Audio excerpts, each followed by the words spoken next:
Hey, salut les loulous, j'espère que ça va pour vous, j'espère que tout va bien. On se retrouve en cette matinée pour évoquer l'actualité de l'Olympique de Marseille qui finalement, en cette trêve internationale, est plutôt riche hein, avec le nouvel ordi oui, de la régie. Effectivement, si vous avez suivi l'émission d'hier, il a débarqué, il est là, il est installé. Loïc Lachaud est aux commandes, tout va bien. Selra prend un abonnement. Merci. 14 mois d'abonnement, merci à toi. Il y en a plein. Il y en a plein qui sont là. Il y a du Loli Crew, 11 mois d'abonnement. Saluti à toi également. Nouveau micro. Non, non, c'est toujours le même, les copains. J'ai pas changé.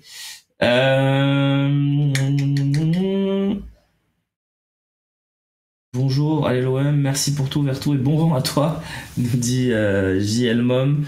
Et surtout bonne chance pour les sifflets des supporters marseillais et stéphanois. Oh, bon, je suis pas persuadé que qu'on aura forcément des sifflets. Le gars, il a mouillé le maillot, il a été respectueux. Il a pas non plus marqué l'histoire de l'AS Saint-Etienne là-bas. Je parlais de l'OM au début, mais là, tu me parles de Saint-Etienne. Il a joué un an là-bas en prêt. Bon, moi, je trouve pas que l'idée d'y aller à Lyon soit catastrophique pour Vertou. On verra bien.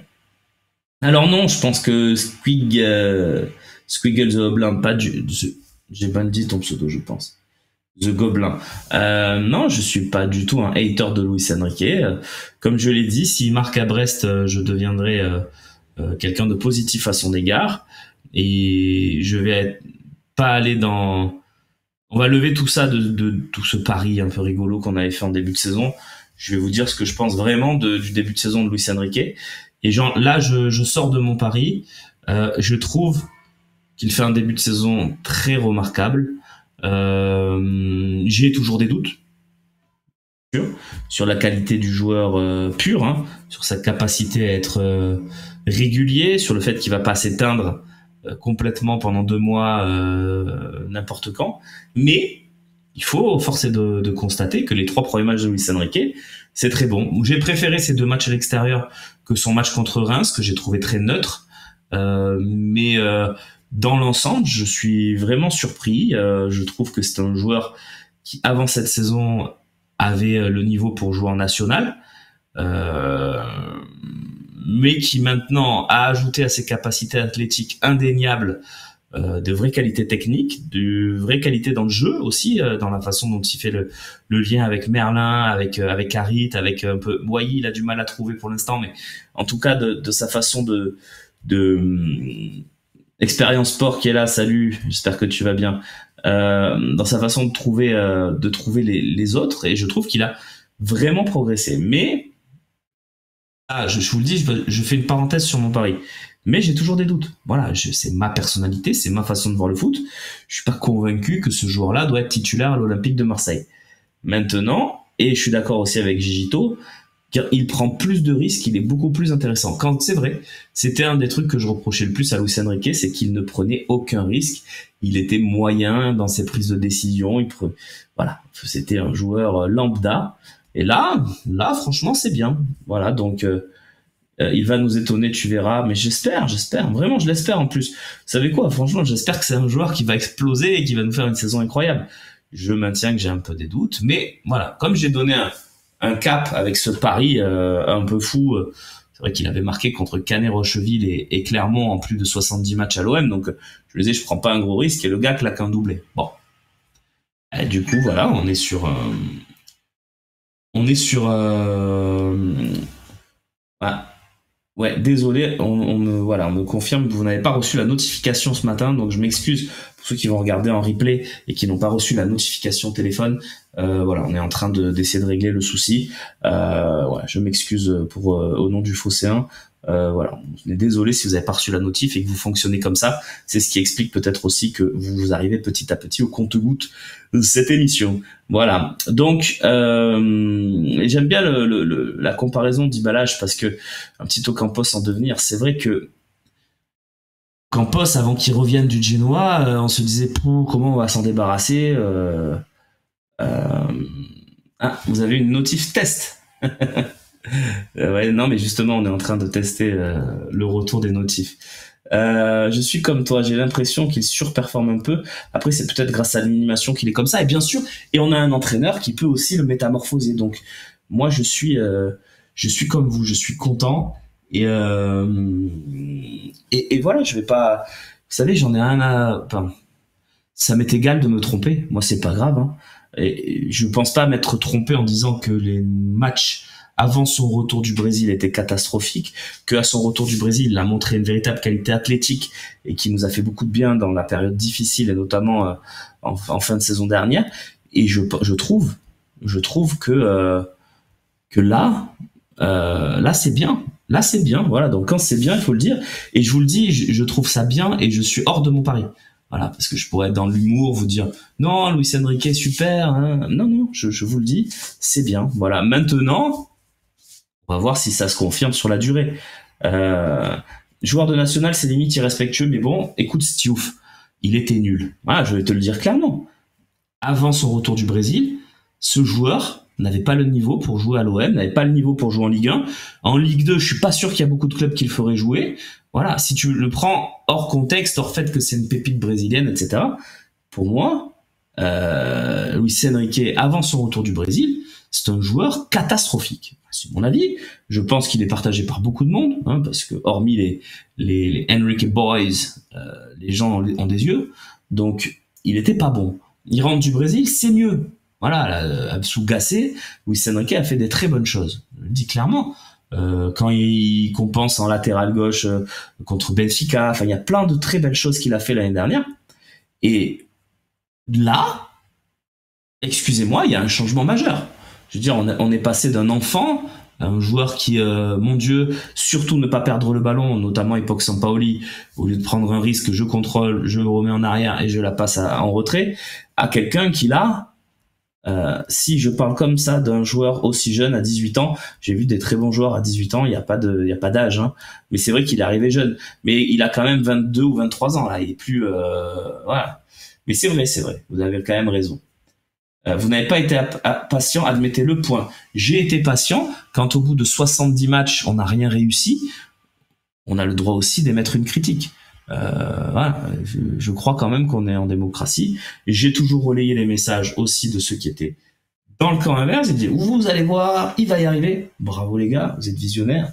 Alors, encore une fois, ça fait 3 matchs. Moi, je vais attendre quand même le bilan de cet hiver. Si les 15 premiers matchs de Luis Enrique sont au même niveau, bravo. Je le souhaite en plus, donc parce que j'espère me tromper. Vraiment de tout mon cœur. Luis Enrique, je lui souhaite vraiment, parce qu'en plus, ça a l'air d'être un bon gamin, je lui souhaite vraiment de réussir à l'OM. Voilà, moi, j'avais des doutes, je pense justifiés. Et aujourd'hui,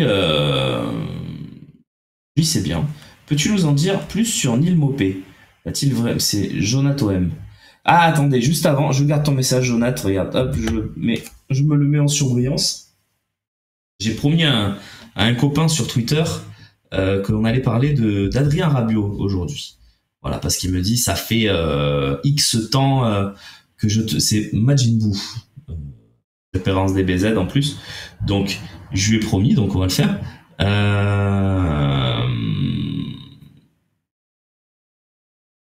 Donc, lui me soutient qu'il pense qu'on va faire un Rabiot, il faut qu'on fasse Rabiot, c'est sûr, nana. Non, Rabiot, je pense qu'il n'y a aucun espoir. Je sais qu'il y a beaucoup de gens qui se hype un peu sur cette rumeur internet. Adrien Rabiot, on est quand même sur un joueur qui refuse des salaires à 7 millions, 8 millions annuels. Donc ça veut dire qu'il faudrait le payer comme on a payé Aubameyang. Il faudrait qu'il ait envie de venir. Le gars, il a refusé le million AC pour ce salaire-là. Donc, moi, Rabiot, j'y crois pas une seconde. Maintenant, non, Rabiot, pour l'instant, il va nulle part. Hein. Donc,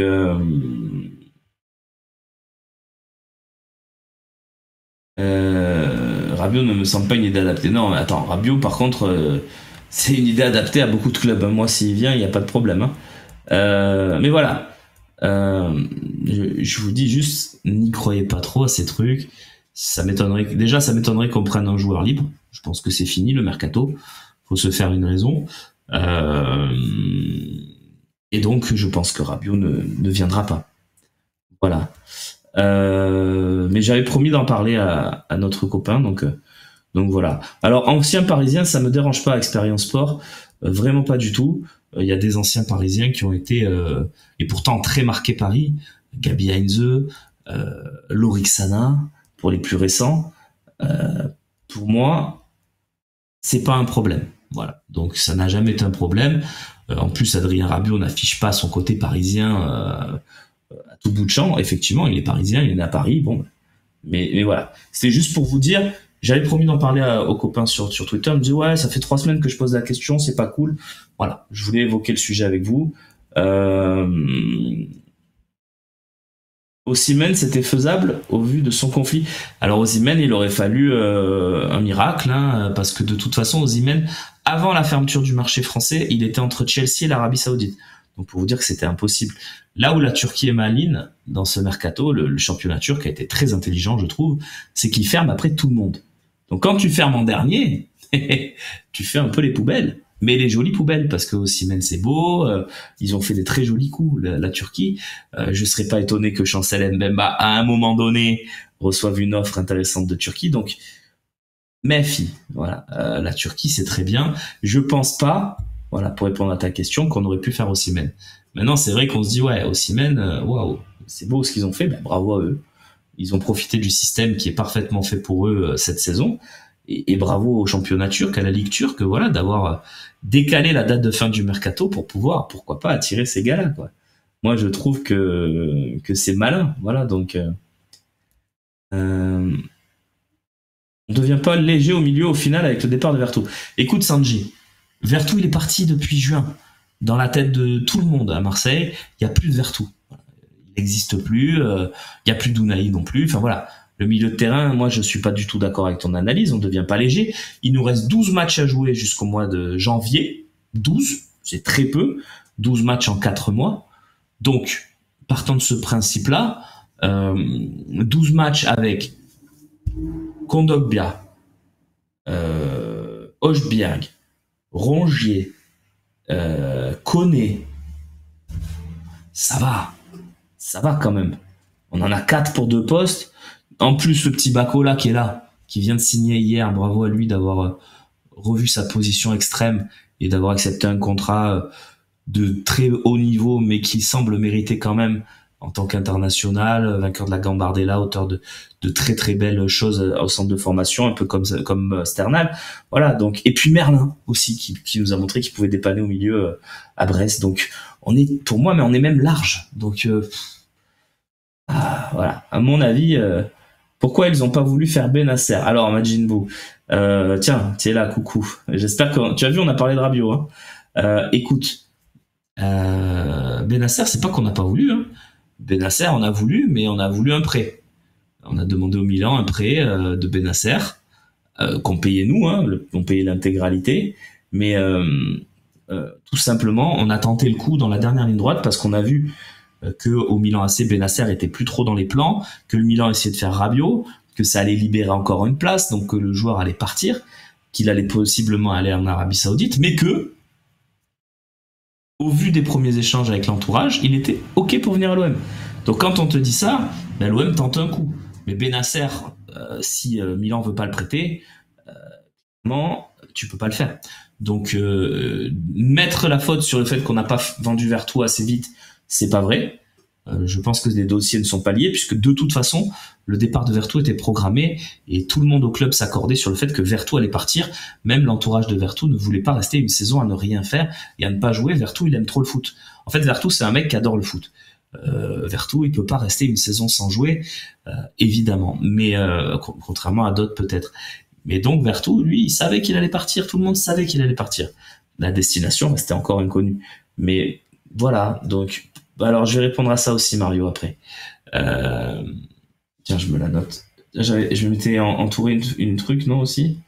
Ah, je l'ai perdu, je suis nul. J'avais dit que je mettais un truc en surbrillance. Oh zut. Ah voilà, merci. C'est sur Mopé. Ok. Je vais répondre à Mopé et puis je vais répondre à une question que j'ai bien aimée.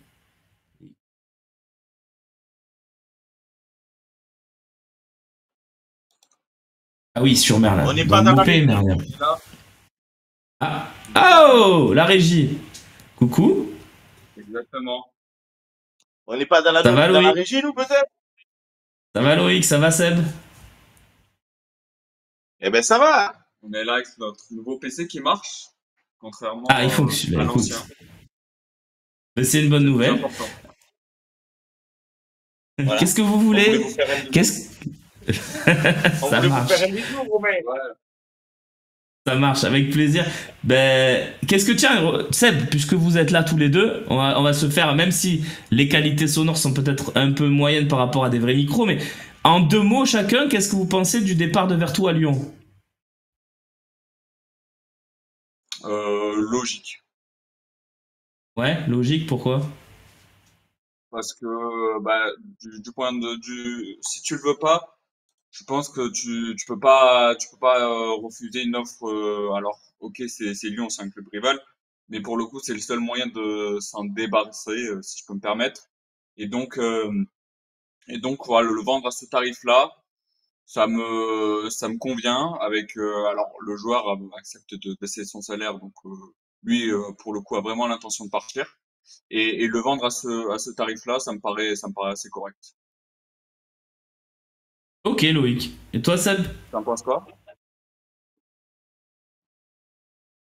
Ben, franchement, Verretou, c'était un joueur de devoir. Donc, comme on l'a dit hier dans l'émission, je trouve qu'il a toujours fait honneur au maillot olympien. Donc, le voir maintenant sous le maillot du FC Lyon, ça me gonfle un peu. Voilà. C'est maintenant, d'un point de vue économique, tu payes plus son salaire. Donc, Oui, et tu prends un forcément, transfert. entre- et tu prends un transfert. Donc forcément, voilà. Mais après, j'aime pas les. Il y aurait eu Unai à Lyon par rapport à ce qu'on disait hier, tu vois. Unai à Lyon, entre Ouais. guillemets, je m'en fous. Au contraire, tu les affaiblis presque. Tu vois ce que je veux te dire? Donc voilà. Maintenant, le Verretou. Ah, mais imagine imagine on fait une J'ai prestation, d'un coup compris. le mec il fait une passe D pour je sais pas qui. Franchement, ça sera les nerfs, tu vois. Mais bon, après c'est comme ça, c'est le jeu du foot. Dans l'absolu, je préfère ça plutôt qu'il reste toute l'année avec nous à payer son salaire, pas prendre des sous de transfert. Mais bon, c'est forcément décevant Ah qu'il ouais. aille à Lyon. Ouais, après, Bon, je te juste, laisse faire ton émission. ok, je vais réagir à ce que vous venez de me dire, les gars. Merci et bonne émission et cool que l'ordi soit au top, ça fait plaisir. Donc moi je vais réagir à ce que dit Seb et c'est Et vrai, il a Romain, raison. Ouais, Romain, dis-moi, dis-moi. juste pour te dire, les tests de web radio ont été concluants aussi. Donc, D'accord. tout est en place pour le prochain match, pour essayer de faire cette fameuse diff du prochain match en direct del Stadio Vélodrome, les amis. Tu, Voilà. Et demander tu ce viendras fameux nous en stade. parler. Tu viendras nous en parler et présenter le dispositif la semaine prochaine. Comme ça, on fera monter la sauce. Ouais, on fera ça. Allez, des bisous, les Allez, amis. ça roule. Merci, Seb. Donc, ce que disait Seb, c'est vrai, sur le FC Lyon, le transfert de Vertou, ça fait rager, je suis assez d'accord. Le truc, c'est qu'il faut pas comparer ça à Nkoulou. Faut pas comparer ça même à Valbuena, même si Valbuena était passé par la Russie. Pour moi, il n'y a pas ce degré de colère. Parce que Vertou, on l'a carré. Clairement, on lui a dit non, cette saison, loft. Loft, Vertou, il a cherché. Il a cherché des offres en Europe. Il en a cherché en Italie, il n'a pas trouvé des offres intéressantes pour lui et pour l'OM. Et il y a Lyon qui se présente. Bah, Lyon, ils vont jouer la Coupe d'Europe. Moi, je lui en veux pas une seconde, voilà, clairement. Donc, juste pour préciser, c'est 5 millions, plus 2 millions de bonus très compliqués à atteindre, plus un peu de pourcentage à la revente. Voilà. Égal à Tchale Tatsar, oui, pour moi, on est dans le même degré. Tchale Tatsar, t'en veux plus. Lyon le récupère. En plus, il était passé par l'Angleterre, Tchale Tatsar, donc pour moi, il n'y a rien. Alors, vous dites Valbuena, c'est le traître ultime de ces 15 dernières années. Pour moi, Nkoulou, c'est au-dessus. Nkoulou, il a attendu la fin de son contrat pour partir à Lyon. Je trouve ça un peu plus violent que le gars qu'on vend en Russie et qui revient, même si Valbuena, ça nous a fait mal. Mais il est quand même passé par la case Russie entre-temps. Donc, voilà. On le brade. On le brade pas, il lui reste 1 an de contrat. Il est dans une situation où son contrat est extrêmement cher à payer. En gros, l'opération financière, on récupère presque 12 millions d'euros sur le fait qu'on arrive à vendre Vertou à Lyon. Si on enlève le salaire, le transfert, etc., etc. Donc, moi, je trouve ça super. Voilà, je vous le dis clairement, ça me dérange pas du tout. Je pense pas qu'il va métamorphoser le jeu de Lyon non plus. Donc, comme le disait Seb hier, c'est un bon soldat. J'avais promis de répondre sur Mopé, je me souviens plus à qui, mais je vais répondre. Mopé, c'est un joueur qui va apporter parce qu'il a de la grinta, il a des qualités techniques aussi, c'est un joueur capable de mettre des buts, il en a mis en Angleterre. Moi, je suis pas inquiet, c'est un remplaçant, il vient dans cette peau-là, cette peau du remplaçant, et je pense qu'il peut faire du bien dans les fins de match, même si contre Toulouse, ça s'est pas vu, mais contre Toulouse, on dominait le match de A à Z, le match était bouclé, fini, plié. Donc moi, je vais attendre de revoir Mopé avec plaisir. Pour moi, c'est une bonne recrue. En tout cas, dans le rôle de doublure de secours, parce qu'on avait Moumbagna, on l'a plus. Donc récupérer Mopé à ce moment-là, c'est pas si mal. Et puis sur Merlin, alors on n'a pas de doublure à Merlin, nous dit je sais plus qui tout à l'heure. C'est important de comprendre quelque chose quand on dit ça. C'est le système de Zerbi. Je vais essayer de donner mon avis et d'essayer d'expliquer aussi pourquoi c'est pas un problème. Je pense, on le verra hein, à l'usage, je le pense, en tout cas c'est mon avis, et on l'a vu en prépa.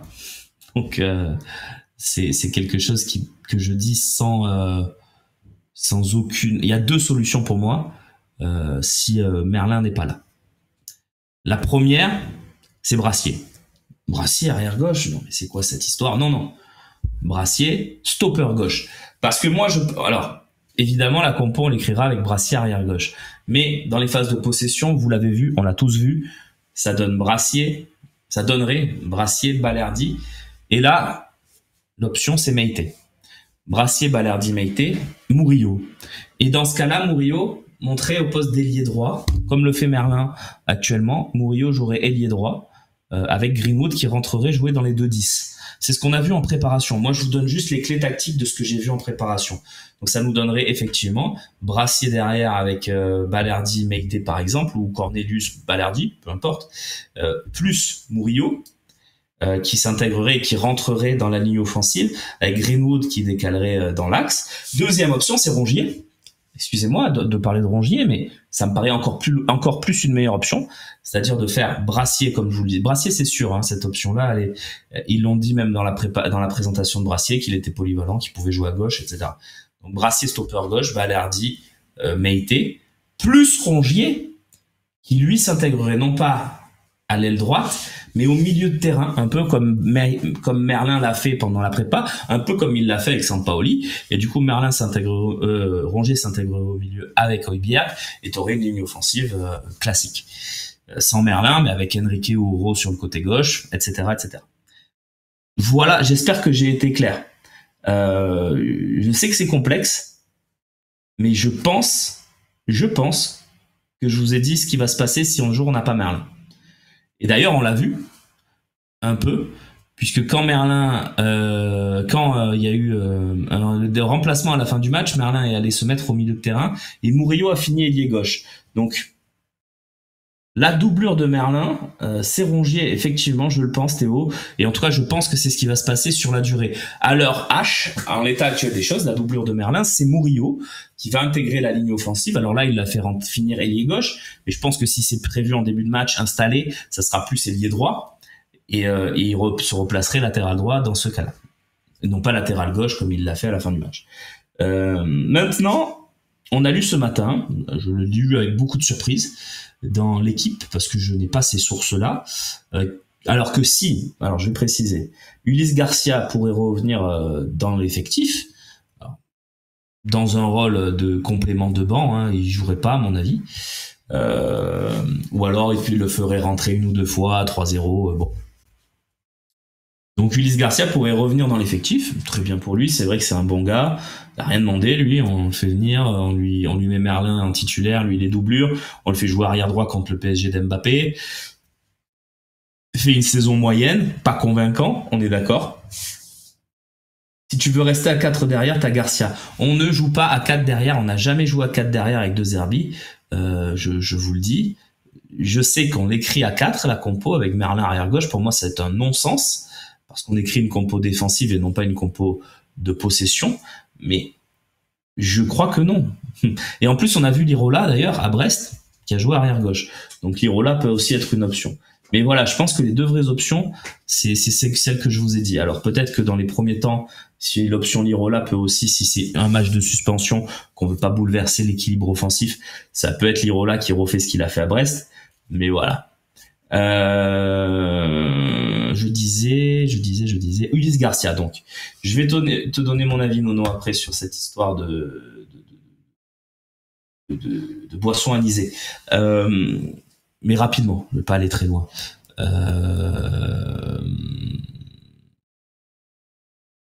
Ulysse Garcia, donc, qui pourrait revenir dans le groupe d'après l'équipe ce matin. Ulysse Garcia qui fait pas de vagues, qui est apprécié à la commanderie, qui a été écarté, mais qui finalement pourrait revenir dans le groupe. Alors moi, je vous dis attention, ça c'est possible que jeudi soit l'entraînement, etc. Mais c'est pas impossible quand même qu'il s'en aille avant la en Turquie, qui est le 13 septembre. Je vais m'appuyer sur un article qui est paru sur le Phocéen avec les dates des championnats qui sont encore ouverts. Il y en a encore quelques-uns, donc ça c'est bien, parce que ça veut dire qu'on peut encore refourguer un ou deux joueurs, notamment un défenseur central que plus personne ne veut à l'OM, à part les supporters, bien sûr, c'est Chancel Mbemba. Donc, il y a une dizaine de marchés encore intéressants qui sont ouverts. La Turquie fermant le 13 septembre, la Grèce le 11. Donc, c'est des destinations qui peuvent convenir pour un prêt d'Ulysse Garcia. Moi, je parle d'un prêt parce que je pense qu'on n'arrivera pas à le vendre, pas cet été en tout cas, et que comme il a un contrat de 4 ans encore avec l'OM, c'est long, je pense qu'un prêt va être l'option choisie. J'ai vu qu'il pouvait réintégrer l'équipe, moi j'y crois pas une seconde, en tout cas pas dans un rôle important, donc je pense qu'un départ là ou cet hiver, ça me semble une évidence en prêt pour Ulysse Garcia. Alors il reste notamment, je vous l'ai dit, la Turquie, la Grèce, il reste aussi pourquoi pas la Suisse, hein, son pays, jusqu'au 9 septembre, pourquoi pas un club suisse qui se dirait tiens, je vais prendre un petit international suisse à bas prix, puisque c'est un prêt pour une saison, pourquoi pas. Puis il y a nos amis belges aussi, par exemple, qui ferment demain, après-demain, leur mercato. Donc il y a des possibles pistes pour Ulysse Garcia, et l'idée de s'en séparer n'est pas exclue du tout. Si quelqu'un veut prendre son salaire, même si c'est un petit salaire, pendant 10 mois, ben, l'OM, ils vont être contents. Hein. Donc, puisqu'ils vont pas le faire jouer. Ou alors très très peu. Voilà. Donc je pense que le mercato pour Ulysse Garcia n'est pas terminé.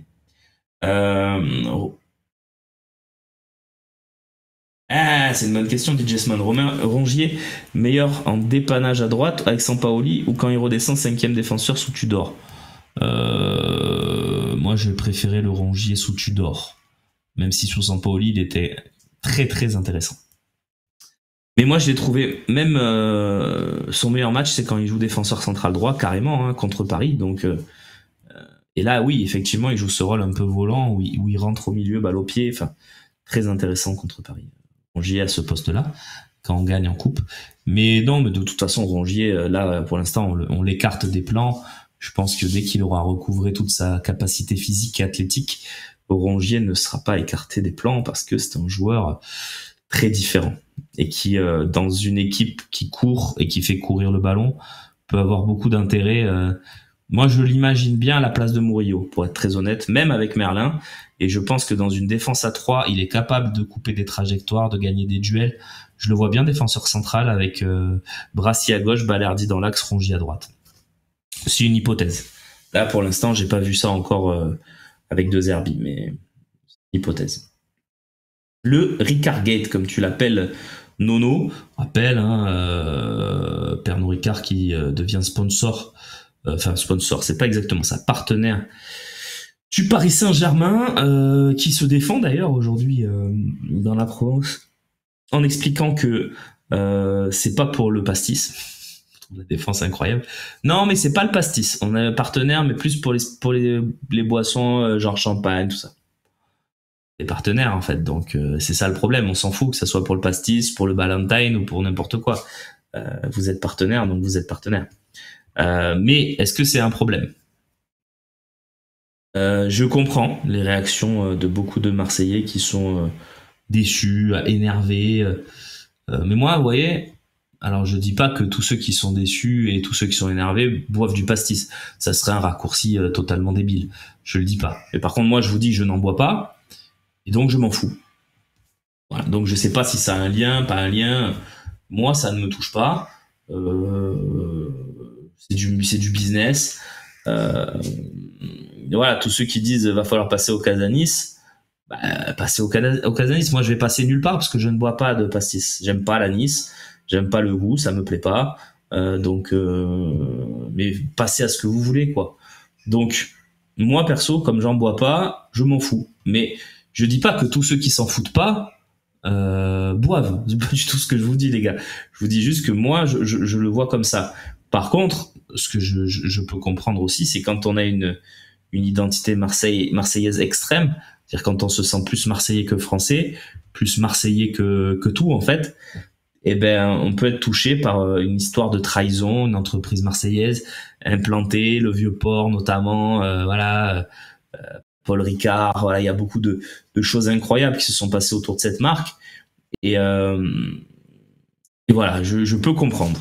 Je peux comprendre que ça pose problème pour ces gens avec l'identité forte et extrême marseillaise. Moi, je me sens autant marseillais que français, même si je suis né à Marseille et que j'ai vécu toute ma vie à Marseille. Mais pour moi, c'est pas grave. C'est juste une marque d'alcool qui devient sponsor partenaire d'un club. Voilà. Mais moi, je sais que ça a fait beaucoup parler. C'est en une de la Provence quand même ce matin. Hein. C'est en une de la Provence. Je pense qu'il y a plus grave dans notre société actuelle que le fait que Pernod Ricard serve des pastis dans les hospitalités du PSG. Quoi. Ça me pose aucun problème. Mais je peux comprendre. Petit récap des joueurs partis en sélection. Si tu veux, DJ Smon, vous aurez, je pense, dès cet après-midi, je travaille dessus, un tableau complet de tous les sélectionnés avec tous leurs matchs. Pour ceux que ça intéresse sur lefosséen.fr. Mais oui, je vais te le donner, le récap. Alors, on a les Argentins, Carboni et Rouli, puisque Balerdi est forfait, qui vont partir en sélection. On a le Canadien, Cornelius, puisque Koné est forfait. Il s'est pas forfait exactement, il est en réathlétisation et je pense qu'il sera de retour dans le groupe assez rapidement cette semaine ou début de semaine prochaine. On a Mbemba, et oui, qui part en sélection, qui est d'ailleurs en sélection là. On a, tiens, je vais prendre parce que là, ça peut prendre très longtemps. On a Rayman Daou qui est avec les Comores, le milieu de terrain qu'on a découvert l'année dernière, qui a signé pro en fin de saison après ces 2 bons matchs, notamment celui contre Benfica. Tiens, je vais remonter l'effectif. Les gardiens, je l'ai dit, avec Rouli. Les défenseurs, Cornelius avec le Canada, effectivement. Merlin avec les espoirs français. International espoir. Murillo n'est pas retenu avec le Panama, tout simplement parce que le Panama ne joue pas pendant cette trêve internationale, qui est une trêve de matchs amicaux en Amérique du Nord. Le Canada de Cornelius va affronter les États-Unis et le Mexique. Panama n'a pas de match, donc voilà. Hochbjerg, bien sûr, avec le Danemark. Kondogbia avec la République centrafricaine, ça j'aurais aimé qu'il s'en passe, mais on peut pas dire à quelqu'un de ne pas défendre ses couleurs nationales, mais j'ai peur qu'il rentre un peu bouilli de ces 2 matchs de sélection en Afrique, mais bon, c'est le jeu. Il y avait Unai, mais il n'y a plus Unai. Et il me semble que Jonathan Oro est peut-être en sélection U21. J'ai eu 2 infos contradictoires. La liste, tout simplement, de l'Angleterre U21 il y a 4 jours ne l'annonçait pas dedans. Par contre, l'OM hier l'annonçait parti en sélection U21. Donc, peut-être il a remplacé quelqu'un qui était blessé, mais on n'a pas eu l'info. Et puis on a Sternal et Selami qui sont en U18 français également. Et je crois qu'on a bien fait le tour quand même des joueurs en sélection. C'est le cas, tout à fait. C'est tout, mais c'est déjà pas mal pour les sélections nationales. Ah non, on a Niak aussi avec les U19 ou U20 suisses, je sais plus. Voilà, mais c'est à peu près tout pour les sélections. J'espère que j'ai été complet. Non, Bakola est pas appelé cette fois-ci. Mais Bakola était dans une situation compliquée où il jouait pas avec, il s'entraînait pas avec De Zerbi, etc. Donc peut-être ça a joué dans la décision de pas l'appeler en sélection.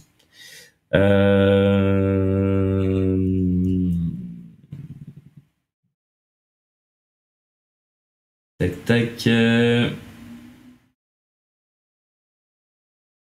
Vu qu'on joue Nice le samedi, est-ce qu'il y a des matchs loin le jeudi? C'est une bonne question, Nico. Je me suis pas encore penché sur ça, mais repose-moi la question demain et j'essaierai d'y répondre. Pour l'instant, j'ai pas regardé. Honnêtement, je suis pas regardé les dates encore dans la précision. De toute façon, ceux qui vont poser problème dans ce cas-là, en général, c'est les sélections américaines, Amérique du Nord et Amérique du Sud. Donc, c'est ces sélections-là qui peuvent être concernées en général. L'Afrique aussi, bien sûr, si ça joue le mercredi soir, loin avec du temps d'avion, etc. Mais dans l'ensemble, c'est pas trop le problème. On est vraiment sur ces deux continents qui peuvent effectivement, sachant qu'on joue Nice samedi à 17h, peut-être poser un micro-problème, mais bon. Après, à part le duo Kondogbia-Obiang où on va serrer les fesses, les autres, bon, il n'y a pas de problème majeur. Sur les joueurs, excusez-moi, j'aère mon cerveau, il n'y a pas de problème majeur sur les joueurs qui sont appelés en sélection, donc s'il y en a un qui est pas là, il sera remplacé, c'est pas dramatique. Gigot, c'est une vente. Oui, Gigot, c'est une vente, effectivement. Unai n'a pas qu'un an de contrat, d'où le prêt. Exact, c'est pour ça qu'Unai et Garcia ont une option, une possibilité, une porte de sortie en forme de prêt, puisque Unai a été en contrat jusqu'en 2027 et Garcia jusqu'en 2028. Donc, effectivement, pour les deux, il y a une possibilité de prêt, alors que pour Vertu, pour Klose, pour Mbemba, c'est pas possible. Voilà. Donc, Gigot aussi, qui a été en fin de contrat dans un an. Voilà. A répondu à la question. C'est fait Vertu. Oui, non, mais c'est fait Vertu. Oui, bien sûr que c'est fait. Il n'y a pas de nouveauté. Oui, accord total. Bon, on savait qu'il y avait un accord total de toute façon. Rien inventé d'extraordinaire. Foot Mercato qui confirme l'accord total. C'est un peu ce qu'on fait depuis. On est sur du 4 feux verts. 4 feux verts. Non, comme on dit sur le Phocéen. Effectivement, 4 millions plus 1 million de bonus garantis, plus 2 millions de bonus. Oui, c'est ça, c'est les chiffres qui sortent depuis ce matin. On est sur du 5 millions plus 2 millions de bonus et 25% d'une éventuelle plus-value. C'est les chiffres qui sortent depuis ce matin. Et donc, Vertu va certainement, et là, très certainement, s'engager avec l'OL aujourd'hui parce que Lyon doit inscrire sa liste européenne en soirée. Ils veulent mettre Vertu pour disputer la Coupe d'Europe. Je rappelle 8 matchs quand même de Ligue Europa à disputer sous la même formule que la Ligue des Champions. Donc si tu veux vraiment l'inscrire, il faut le signer aujourd'hui. Donc Vertu, c'est aujourd'hui. Voilà. Donc et ils vont le faire aujourd'hui. Lyon qui doit vendre 100 millions et qui prennent Zaha et Vertu. On se fout de notre gueule là. Oui, effectivement, et je crois que ça ne fait pas rire la DNCG, parce que si tu t'engages à vendre pour 100 millions et que tu en vends 30, et qu'en plus tu fais un mercato gargantuesque en termes de dépenses, je crois que Lyon a dépensé près de 150 millions entre la levée des options d'achat de Mangala, de Benrahma, des joueurs comme ça, Niakate 30 millions. D'ailleurs, ceci étant dit, Niakate 30 millions. Mangala 30 millions. Marche sur la tête, c'est deux joueurs de bon niveau, mais qui valent pas plus de 10-15 millions, à mon sens. Et je trouve qu'ils font n'importe quoi. Mais tant mieux pour eux s'ils sont contents. Les dépenses, pour moi, complètement folles. Mais bon. Oui, c'est incroyable. On a des tarifs...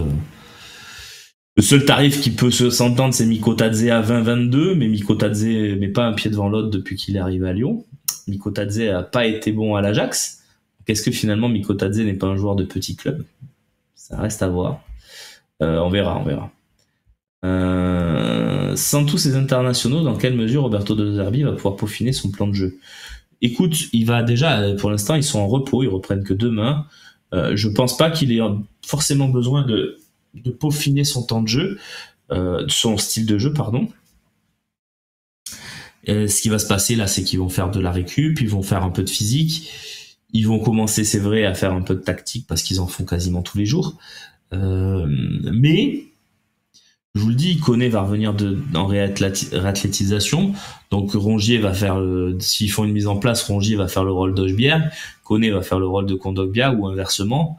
Et ils vont faire une mise en place totalement normale. Ils ont largement 11 joueurs de champ d'effectifs. Parce que c'est vrai que si c'est pour mettre des jeunes et tout dans la mise en place, ça sert à rien. Mais si c'est pour entraîner ton équipe, tu peux le faire. Parce que dans l'effectif, je vous donne un 11. Imaginons, ils font un match amical contre la réserve, j'en sais rien. Tu peux quand même faire un 11 cohérent et qui peut ressembler à un 11 qui joue et qui peut ressembler aussi à une équipe que tu veux faire progresser. Avec Delange dans les cages, tu peux mettre Brassy à son poste avec Cornelius comme lors du match contre Toulouse. Tu peux mettre Meïté à côté d'eux. Ou Murillo, voilà, tu peux faire tourner. Et Murillo, du coup, tu peux travailler le fameux Murillo qui remplace Merlin, mais de l'autre côté, tu peux travailler avec Rongier. Tu peux faire plein de choses tactiques dans cette trêve parce que les joueurs sont là. Il n'y a pas grand monde qui est parti. Carboni est parti, c'est sûr. Par exemple, tu peux donc, je l'ai dit, faire Rongier et Koné au milieu, ou Rongier et Bacola qui vient de signer pro pour lui donner un peu l'habitude du système. Ça peut être une bonne idée. Lafont aussi qui est là. T'as Amin Harit qui est toujours là, donc tu peux faire ton système avec Harit Henrique derrière Wai comme tu fais dans le match, avec Greenwood à droite et Jonathan Rowe à gauche. Tu peux faire jouer Mopé, tu peux faire plein de choses dans cette trêve. Donc t'as plein de choses à mettre en place tactiquement dans cette trêve. On n'a pas tant d'internationaux que ça, donc quand on est luce avec le Canada, bah, c'est pas grave, tu mets Meïté, Murillo, tu peux mettre Lirola à l'entraînement, c'est pas grave, hein, Lirola il est là pour ça aussi. Voilà, il n'y a pas de problème, il n'y a pas de problème majeur. C'est vrai, mais vous avez raison de m'avoir repris sur Cornelius. Mbemba pourrait jouer avec la réserve, oui, c'est une possibilité cette saison, ouais, effectivement. Effectivement, voilà.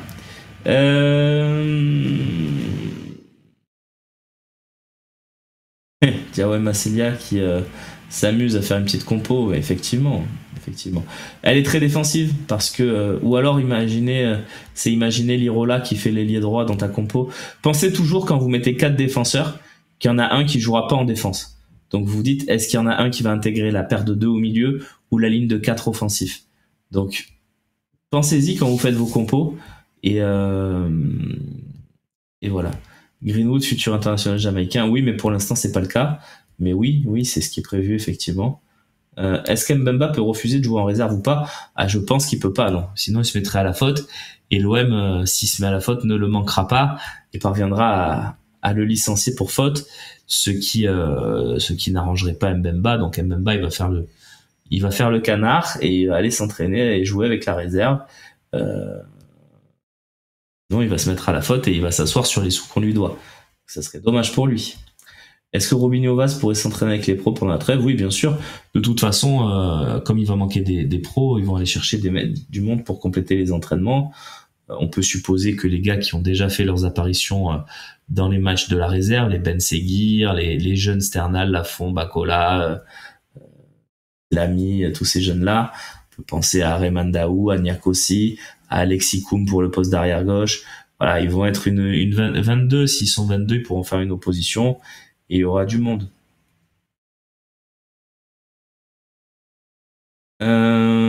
Tu penses pas que Mbemba va jouer à Cassie Carnouk jusqu'en juin? Moi non plus. Mais moi je vous l'ai dit, hein, je maintiens ce que je dis. Oui, ça lui permet dans un an d'être libre et de signer où il veut avec une prime, effectivement. Moi je pense qu'Mbemba va partir. Je pense que Chancel Mbemba ne sera plus olympien à la clôture du mercato turc le 13 septembre. Je le pense parce que avec tout ce qu'on a dit sur Mbemba, je pense qu'il y a une solution qui peut être trouvée, effectivement peut-être en compensant une perte de son salaire, des trucs comme ça, pour qu'on perde le moins d'argent possible sur un joueur qui ne joue pas. C'est pas dans notre intérêt de le laisser en réserve. Notre intérêt, c'est de lui trouver une porte de sortie qui soit cohérente et correcte pour lui, même si c'est en prêt, qu'on paye pas son salaire.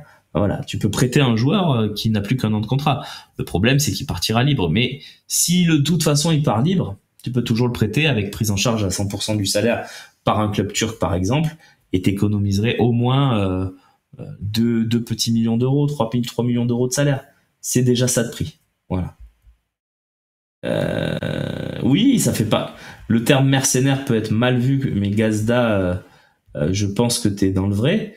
À chaque fin de contrat, il y a un problème avec Mbemba. Déjà à Porto, c'est un vrai mercenaire. Mercenaire. Oui, c'est vrai, mais est-ce que c'est grave? Ça fait partie du foot. C'est dans son droit. Pour moi, Mbemba, il s'est pas mis à la faute. Le gars, il est en fin de contrat dans un an. Il part dans un an libre. Beaucoup de joueurs le font. Pour moi, il est pas du tout à la faute là-dessus. Rabiot, par exemple, était parti libre du PSG et refait le coup à la Juve. Donc pour moi, il n'y a pas de mal à être dans cette démarche-là. Effectivement, faut aimer l'argent, mais c'est pas grave non plus d'aimer l'argent. Donc voilà. Écoutez les amis, est-il possible de faire une rubrique salaire économisé avec tout le débat?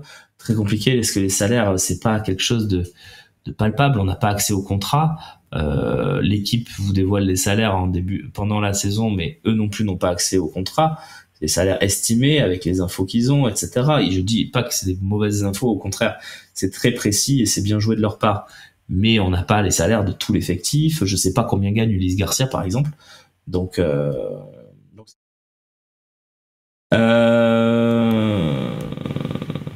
ou c'est grave, on les traite de mercenaires comme ils le méritent. Mais oui, bien sûr, mais c'est pas grave d'être enfin, parce que quand je dis c'est pas grave, c'est que pour moi être mercenaire dans le football, mercenaire d'ailleurs, ça fait partie du foot. Le football, il y a tellement d'argent maintenant.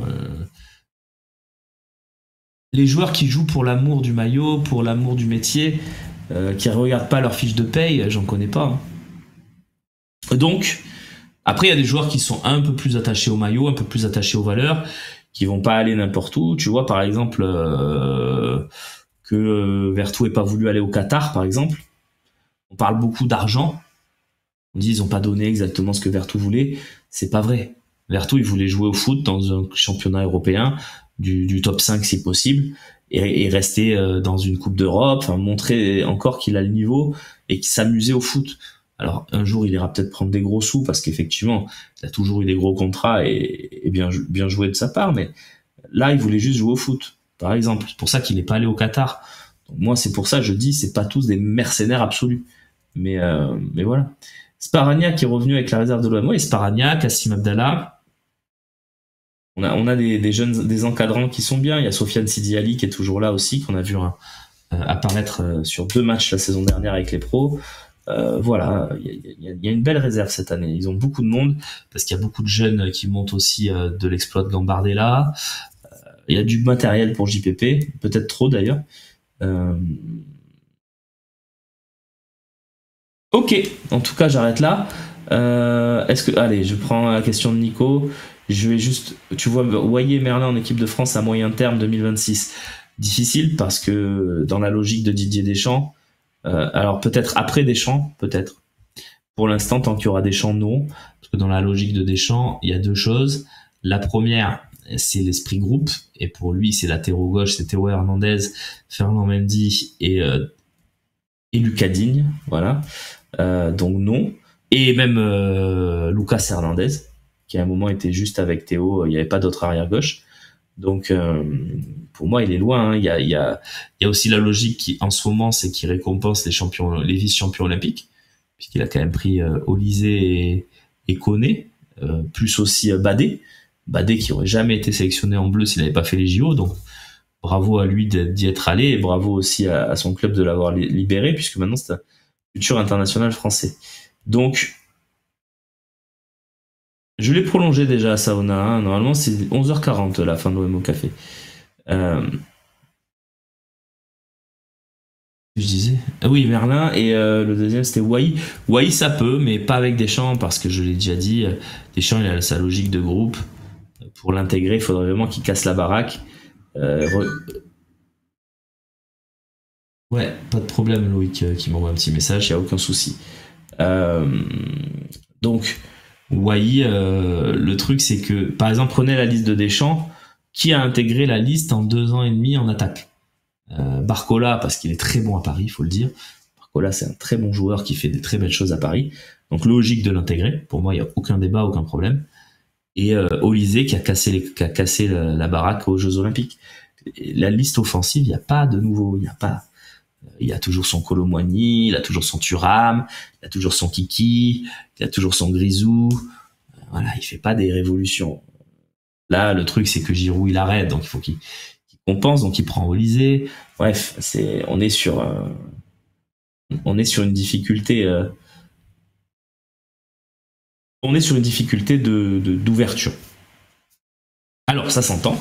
Moi, je suis pas contre ce qu'il fait, en termes de, je prends un groupe et voilà, il enrichit quand même un petit peu, avec Koné, avec Olysée, avec Badé, donc il y a des nouveaux, il avait pris Samba il y a 1 an et demi, enfin voilà, il renouvelle.